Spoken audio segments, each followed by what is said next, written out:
Before we start, we want to send out our condolences and our love to the family and friends of our fallen correctional brother, Joseph Gom.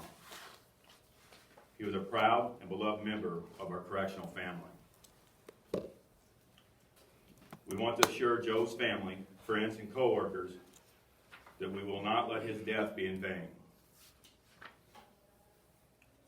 We are demanding changes to staffing levels and to inmate discipline to prevent any other correctional deaths in our prison. To do anything less would dishonor Joe's memory. One death is too many. Our mission as correctional officers is very simple and very clear. It's to make our facilities a safe place for staff to come to work and for offenders to earn a chance to rehabilitate and do their time, and to protect the public. But after a day of keeping our coworkers, our institution, and our community safe, we want to return home safely to our families too. We know working as correctional officers bring a degree of risk, but that risk can and should be minimized. We should not have to work with staffing levels and policies to increase that risk. We believe Joe's death was preventable. To let you know how bad the correctional officer staffing levels get, let us give you a few examples. At Stillwater, we have blocks with 4 officers and 280 inmates. At Moose Lake, we can have 400 inmates with 2 staff in the yard. Do the math. You all know the numbers of assaults and staff has skyrocketed since January. The crisis that the Department of Corrections is in today has to be acknowledged, and the responsibility taken by both the department leadership and the legislators. No single individual is to blame or used as a scapegoat. We want to say loud and clear that we need more funding so we can have a safe staffing level. We have been going to the legislature every year for a decade now. Every single week, the legislature is in session, asking for more correctional officers. Now we are demanding it. We'll be looking for partners within the DOC and the legislative body willing to help us honor Joe's name by taking action. We need legislators who will move forward with us and to ensure that no one else will be lost. These are our demands. Demand 1. We need more funding for more correctional officers. We need a clean, bipartisan, standalone bill to address the needs for staffing in all DOC facilities. We have asked repeatedly for more funding, for more correctional officers, and had bills that's not left committees. Staffing shortages are a big problem statewide. It is our #1 issue. The day Joe Gom died was a very bad day for Stillwater and our correctional family. This could have happened at any of our facilities at any time. We need the funding. We need more staffing.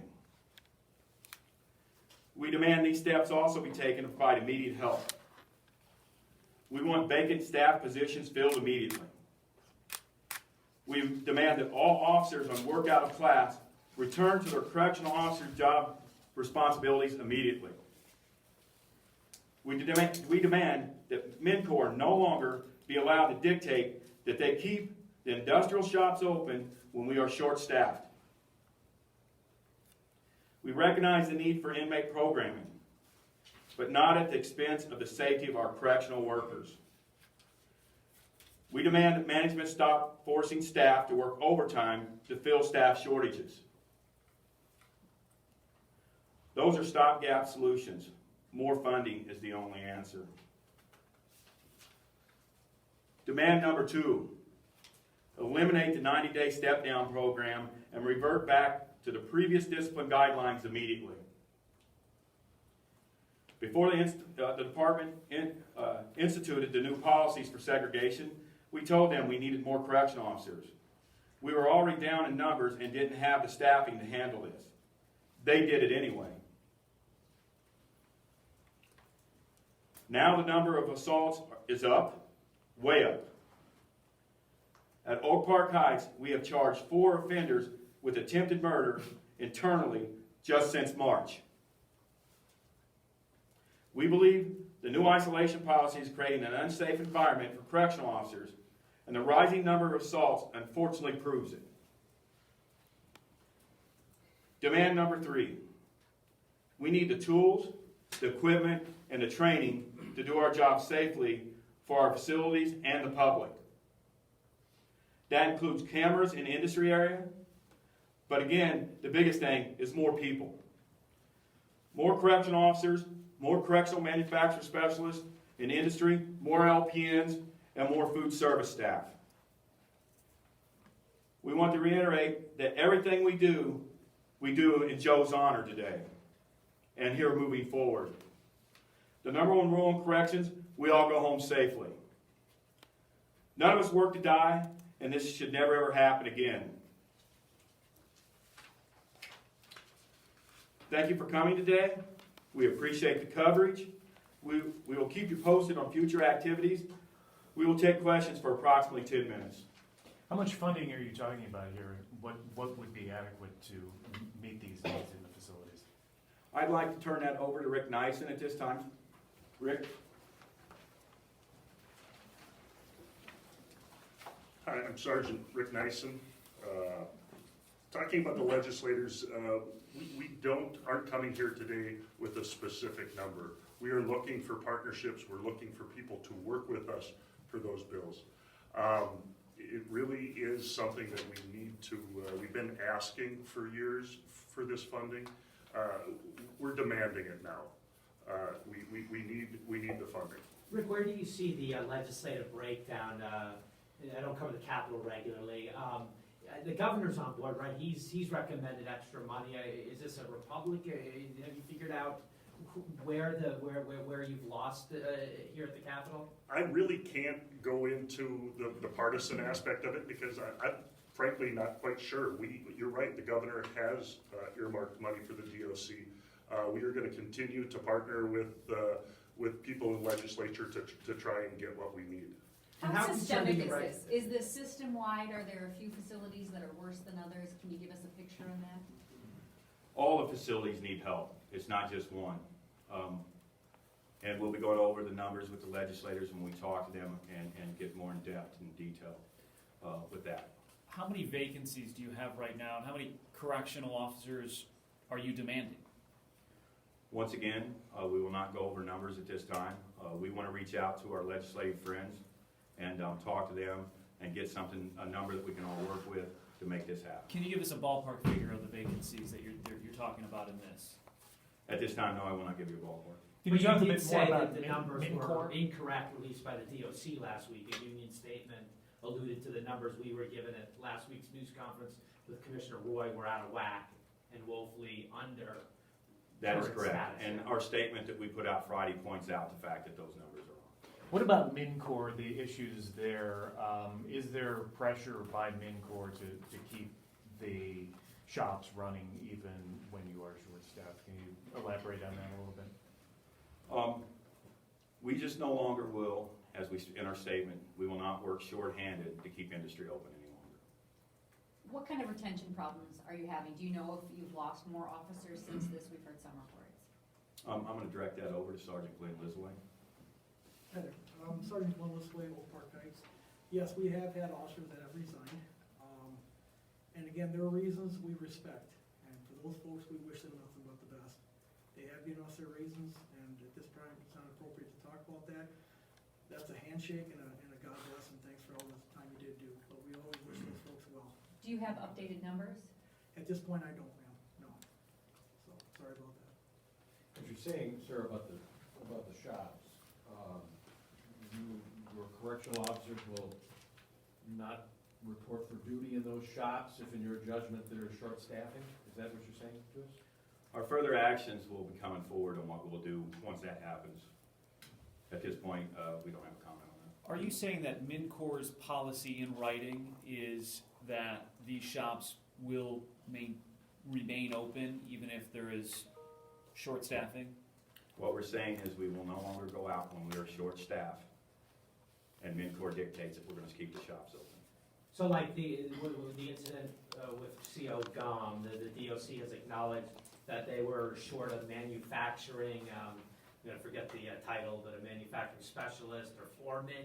Should that shop not have been open on Wednesday, July 18th?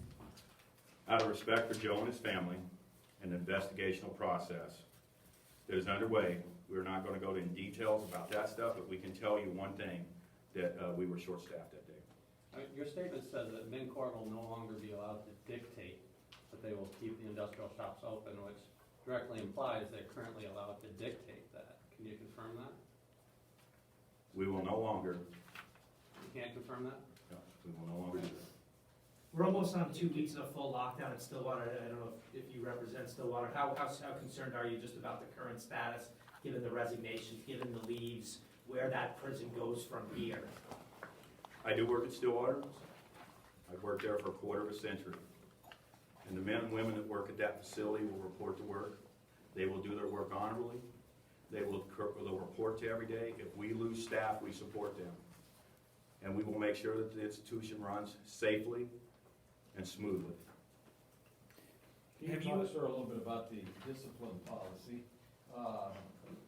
What's wrong with the current policy? Why do you want to go back? I mean, talk so that lay folks can understand it, if you would. So what I'm gonna do is I'm gonna turn that back over to Sergeant Glenn Lisway. He will talk about that. Again, Sergeant Lewis, Park. Again, thanks for coming out, you folks. As far as the discipline, I won't go into detail on that, other than the concerns have been brought forward. We look to partner with our administrators to work out some of the details. That's always our goal, is to partner with those folks, not only here at the Capitol, but also our administrators. There are some concerns about the step-down program and the segregation, but again, I really am not comfortable at this point until we talk to our actual administrators. Hopefully we can work with those folks to work that out. But there have been some concerns addressed, and we're ongoingly talking to those folks. Is it a case of where inmates are released sooner than they should be into less restrictive areas of discipline, or, I mean, kind of give us an idea of where the problem areas are? Like Sergeant Hillier said, we've had an uptick in some disturbances within our facilities. That is concerning. We will continue to partner with our management on that, but like Sergeant Hillier said, since I took the discipline role in Oak Park Heights, we've had 4 attempted homicides against correctional officers. 1 at Stillwater, 3 at Oak Park Heights. So there is concern, and we'd like to continue working with our management to see if we can resolve some of these issues ASAP. Has your management been receptive to that, specifically all the way up to Commissioner Roy? Anytime we have an open door and we go and speak with those, I consider that progress. Now's not the time to turn our backs on each other, but to partner with each other. And that's what we hope to continue to do. Have you met with Commissioner Roy about these concerns? In the last 30 days, 40 days, we've met with him on 1 occasion. I have met with his other folks since I've been back on the ground when this happened, and we'll be talking to him again. What we want to talk about is partnership and working together, meaning don't say we're working together and we come into a meeting and tell us what's going to happen.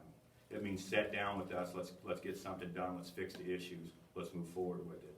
But before we go any further, I'd like K-9 Officer Jim Barbo to come up to talk about the ratios. Good afternoon, I'm Jim Barble.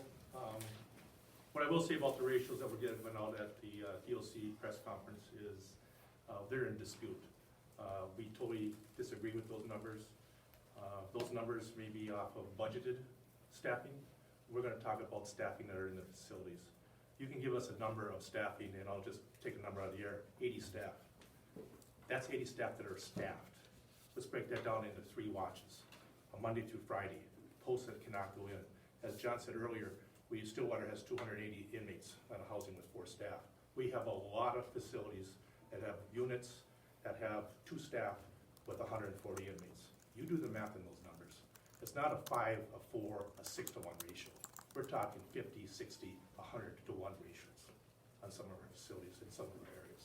We're in drastic dispute of those numbers. Can you break that down a little bit more? I mean, at Stillwater right now, what is the accurate That I don't know, because I ratio? don't know what their staffing numbers they have. Those numbers change daily. Are we short staff? Are we pulling staff? What staff are you counting? But you're saying their numbers are wrong, so how off are they? I mean, In our opinion, those numbers are way wrong. It is not 5-to-1 ratio, in our opinion. It's more like a 50, 100-to-1 ratios. And that will vary from facility to housing units. Any other questions? Well, because the legislature isn't going to reconvene, as far as we know, until January, I mean, how urgent is your demands and them getting met? And is As there- John said earlier, if we pull back staffing that have been doing work out of classes, that'll help us tremendously.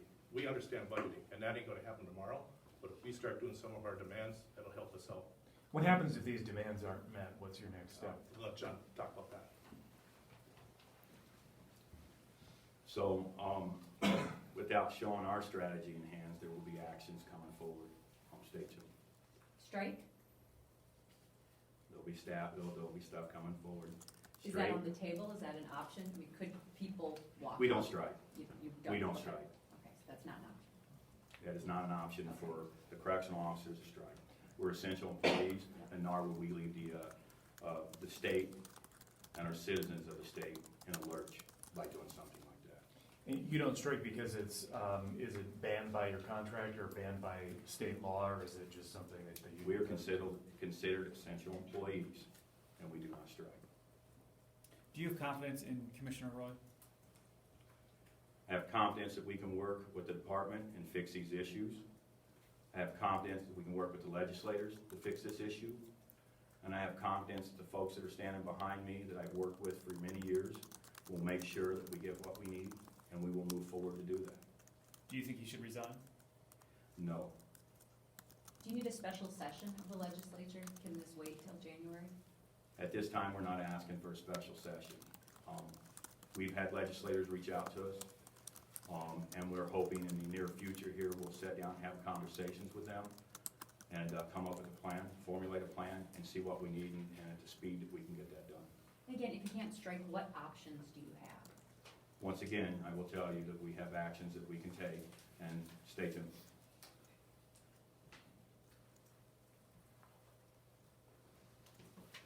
So at this time, I'd like to thank everybody for coming. We really appreciate you being here. We appreciate the coverage. We will keep you posted on future activities. And have a great day.